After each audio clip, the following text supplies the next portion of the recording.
Bubog, mahilig ba kayo mag-ipon ng karton? Nagbebenta ba kayo sa mga magbubuti o sa junk shop? Ito po ang hindi nabibili sa karton, ano po, at wag nyo na pong ipunin to kasi sayang lang. Tulad nitong may mga tape na ganito, ano, pwede po yan, tatanggalin nyo yung tape, no, para mabenta sa karton. Tapos, ito, nag-deliver ako ng karton, ito lahat yung reject, ano, papakita ko sa inyo.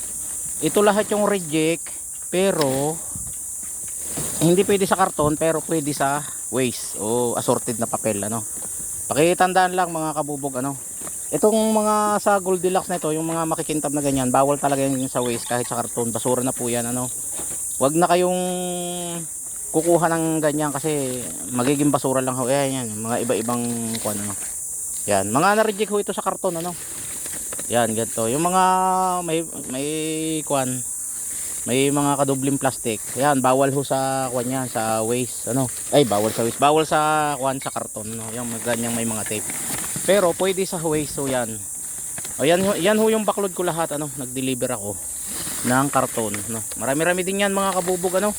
Yan, mga papel na puti ay nabibili ng bukod yan, no. Wag ho nating isasama sa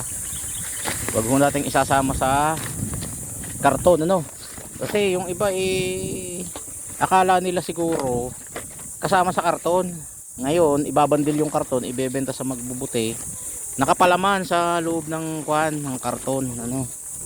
Hindi po kasama sa karton yung ganyang mga kuan. Ang nangyayari kasi, pagdating sa deliveran, pag tinanggal yung bandil, ayan, binabaklod. Ano, masilan ho sa deliveran, hinihimay pa ho yan isa-isa.